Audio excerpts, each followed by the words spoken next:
여러분 반갑습니다. 미더빠입니다. 여기는 신도림 롯데 아파트 현장입니다. 63평이고요. 사이즈가 커서 원래는 확장도 안 하니까 하루 만에 어떻게 좀 끝내볼까? 네, 이런 계획을 갖고 있었긴 했습니다. 그러나 이제 일량이 많아질 수가 있으니까 퐁당퐁당을 좀 할 수도 있어요. 예, 철거를. 그럴 때는 좀 센스 있게 피해가면서 이제 좀 해야 되는데 여기는 그 샤시 팀이 외부 팀으로 모시다 보니까 아무래도 공조에 있어서는 조금 어려운 부분이 있습니다. 그러나 대부분들 잘 이해를 해 주시기 때문에 저 같은 경우는 제가 반발짝 이렇게 뒤로 물러서서 일하시기 좋게끔 제가 배려를 좀 해드려요. 그래서 저희 팀을 좀 분산시킨다든지 아니면 이쪽에서 이제 퐁당퐁당 뛰어가지고 일하는데 문제가 없도록 저희가 해드리고 있으니까 샤시가 아마 여기는 이틀 정도 잡는 것 같더라고요. 그래서 63평 하루면은 다 끝낼 수도 있을 텐데 하여튼 이 업체는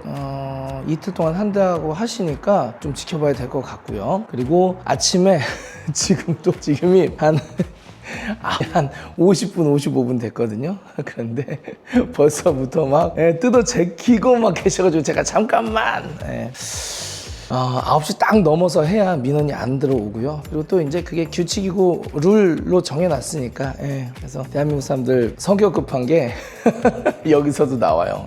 그래서 아침에는 최대한 시간을 맞춰서 해야 민원도 안 나오고 그러니까 그런 걸 잘 좀 생각하시면 좋을 것 같고 그래서 전체적으로 연식이 좀 된 아파트이긴 하지만 예쁘게 또 고쳐놓으면 아주 예쁘거든요. 그리고 예전 아파트의 단점이라면은 마감재에 대한 문제가 있고 어떤 설비 부분에 대한 아쉬움은 있지만 단단하고 짱짱하게 만들어 놓은 거는 또 나름 괜찮게 설계를 해 놓는 경우가 있어가지고 전체적으로 뭐 나쁘진 않습니다. 대신에 천장고가 조금 낮다라는 건 좀 아쉬운데 그래서 목공 비율이 좀 늘어날 것 같고요. 목공은 요청이 들어왔어요. 오히려 목공 쪽에서 조금 기간을 늘려야 되지 않나 라고 말씀을 해주셔서 제가 일정을 뒤로 목공 이후에 들어온 모든 공정을 좀 긴급하게 좀 뒤로 밀어봤고 이런 부분에 있어서 이제 스스로 하시는 분들 반셀프를 스스로 하시는 분들이 어려움을 겪는 거예요. 왜냐면은 뒤로 밀었을 때 모든 업체가 괜찮습니다, 됩니다, 오케이 하시는 경우가 그렇게 많지는 않거든요. 그렇기 때문에 이런 스케줄 변경 같은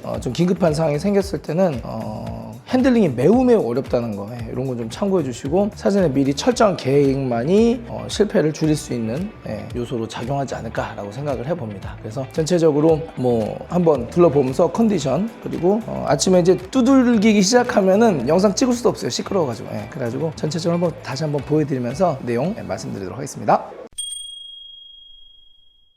자, 거실에서 이제 현관 쪽으로 가는데 현관이 이렇게 넓어요. 그러다 보니까 이 설계를 할 때 여기 자체를 이렇게 뒤로 밀었어요. 그래서 여기가 지금 조적이라서 오히려 이제 뒤로 미는 걸 좀 앞으로 빼가지고 첫 번째, 두 번째 방을 좀 크게 확장하자 얘기를 좀 나눈 상태고 그리고 이제 벌써 살짝 하셨어. 소리 안 나는 거 위주로 이제 하신다고 하셨는데 이렇게 문부터 가구부터 제거 대상이 됩니다. 그리고 여기 좀 충격적인 이런 거 보가 지나가죠. 그래서 이런 거는 제거를 할 수가 없어요. 공식적으로는. 그래서 이거 벽을 기준으로 이제 보를 기준으로 벽을 만들어야죠. 그렇게 보시면 되고 그리고 제가 중간중간에 요거 항상 말씀드리죠. 이 설비 위쪽으로 공간이 좀 있으면 간접 조명을 넣을 수 있는데 여기 간접 조명 넣기가 조금 어려운 구조 되어 있다 보시면 되고 그리고 여러분 이제 가끔 천장에서 물 샌다 그러잖아요. 그러면 방수 문제 어쨌든 물이 새는 건 방수가 어떻게 됐든 간에 터졌다라고 이제 봐야 되는 건데 이게 소재구거든요. 소재구. 이거는 응가 두꺼운 건 큰 거 응가 이거는 우리가 그냥 일반 배수 보시면 되는데 요 소재구에서 물이 똑똑 떨어지는 경우도 있어요. 여기에서 물이 샌다면 여기는 어떤 물? 응가물 여기는 우리가 샤워하는 샤워물 이렇게 되는 거니까 이런 거는 잘 보고 계셨다가 위에서 물이 샌다고 해서 덜컥 너무 겁을 내지는 마시고 이런 부분에 있어서는 혹시 소재구의 문제인가 해가지고 여기 점검을 만들어 놓으신 다음에 소재구 확인하시면 좋을 것 같습니다. 그리고 여기 보시면 라지에이터 라지에이터가 있는 아파트는 요새는 더 이상 이제 라지에이터를 재활용하지 않아요. 그래서 여기 보시면은 라지에이터 배관이 심겨져 있죠. 반매립이 돼 있죠. 얘는 덧방을 한 거예요. 이렇게 이렇게 보시면은, 그래서 여기서 이제 끝을 내고 얘는 더 이상 사용하지 않으니까 없애버린 다음에 조금 더 파서 내린 다음에 여기에다가 난방을, 화장실 난방을 좀 하려고 합니다. 그래서 이렇게 화장실 난방을 이렇게 해서 이렇게 들어가려고 하고 있고요. 그리고 식물을 좋아하셨는지 그전 사시던 분이 여기다가 덩쿨이 네, 있어요. 멋있는 비밀의 화원처럼. 제가 이제 많이 말씀드리는 거, 목공이 몰딩 제거하는 거, 이거는 제 기준이지 뭐 모든 분들이 이게 맞는 거다, FM이다, 이대로 해야만 한다, 이건 아니니까 참고해 주시면 좋을 것 같고요. 그리고 이제 설비 같은 경우에는 요런 흔적들 있지 않습니까? 요런 흔적들, 땜빵한 거 이렇게. 그리고 벌써 이렇게 보면은 여기에 변색이 돼 있죠? 이건 물 때문에 변색이 된 거예요. 햇볕이 들이치지 않는데 이렇게 변색됐다 그러면 100% 물이고요. 여기에서 물의 문제는 보통 저 온수 분배기일 가능성이 높습니다. 그래서 요거는 고객님께서 말씀하시기를 그 전에 보일러 교체하시면서 요 배관도 좀 건들다 보니까 문제가 생겨서 이렇게 됐나 본데, 요것도 이제 철거를 하면서 겸사겸사 같이 보는 개념이 되는 거겠죠. 이렇게 여기 보면 항상 흔적이 이렇게 남아요. 이런 흔적들을 그냥 넘기지 마시고 체크를 좀 하시는 게 항상 좋습니다. 그리고 얘 왜 두 개만 땜빵했지? 이런 거 그러면 배관을 여기에서 만졌다는 소리거든요. 그런 거를 좀 보는, 좀 눈이 열리면 좋아요. 이게 안 보이면 또 끝까지 안 보여요. 그리고 여기에서 특이한 점은 그 우리가 구배라고 그러잖아요. 물매. 여기가 지금 올라와 있는 상태고 이 왼쪽과 저 오른쪽이 물매가 이렇게 산처럼 여기가 올라와 있는 상태예요. 그래서 저는 여기를 조금 의심해 보고는 있긴 한데 왜 여기에 배수가 없지? 그 생각은 좀 있습니다. 그래서 배수를 막았나?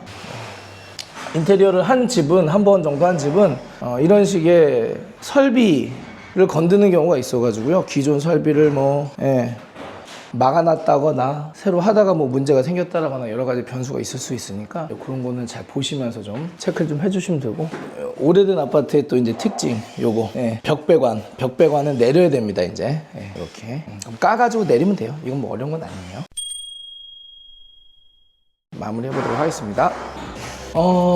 현장에서 철거를 하면은 이제 슬슬 보이는 것들이 있어요. 그래서 그런 걸 이제 조금 체크를 해야 됩니다. 특히 물 관련된 거는 아주 심각한 문제를 발생하기 때문에 언제나 바닥이라든지 천장이라든지 벽이라든지 어떤 물의 흔적, 썩은 흔적, 뭔가 손상된 흔적이 있으면 그거는 우리 팀장님들한테 그때그때마다 보고를 하셔가지고 해결을 할 수 있도록 진행하시는 게 좋고요. 그리고 부동산 측에서 그런 걸 사실 다 얘기를 해주면 좋은데, 뭐 부동산이 아파트를 거래하는 데 있어서 이제 도움을 주는 개념인 거지, 실제로는 그 아파트 상태를 보증하기가 참 어려운 부분이기도 해요. 그래서 이렇게 방수 문제라든지 배관 문제라든지 이런 게 생겼을 때는 책임을 좀 회피하려고 하는 경향이 있다 보니, 이건 제 개인적인 생각, 그 우리 중고자동차 판매할 때 그 시험 성적서 있잖아요. 뭐 판금, 뭐 단순 교체, 뭐 이런 것처럼 지금 아파트 매매할 때도 그 뭐 누수 뭐 이런 거에 대한 항목이 체크하는 게 있거든요. 근데 지금 같은 경우에는 그런 부분에 있어서 좀 빠진 부분도 있고, 그리고 고객님들께서 이제 그런 거를 믿고 그냥 구매를 하셨다가 나중에 덜컥 하시는 경우도 있어요. 그러니까는 시험 성적서 같은 게 있으니까 그게 문제가 없음으로 다 아마 체크가 보통은 되어 있을 텐데, 그런 거를 인테리어 들어갈 때 그냥 내가 고치지 하시는 분들도 계시지만, 멀쩡한 거를 갖다가 내가 확인해 보니까 멀쩡하지 않아, 이럴 때는 말씀을 하셔야 돼요. 그래서 이런 부분들이 어쨌든 변수에 해당됩니다. 그래서 변수를 대처할 수 있는 방법은 기간, 그리고 금액 이렇게 들어가게 되니까 이런 부분들 처음에 엉망이 돼가지고 나중에 막 스노우볼 현상이 생겨가지고 막 으악 크게 문제가 되지 않도록 초반에 정신 바싹 차리고 일을 진행하시면 좋을 것 같다라는 말씀을 드립니다. 이 현장도 어떻게 바뀔지 여러분들 기대해 주시고요. 스토리 계속 따라오시면서 좋은 정보들 얻어 가셨으면 좋겠습니다. 다음 현장에서 또 인사드리겠습니다. 시청해 주셔서 감사합니다. 안녕히 계세요.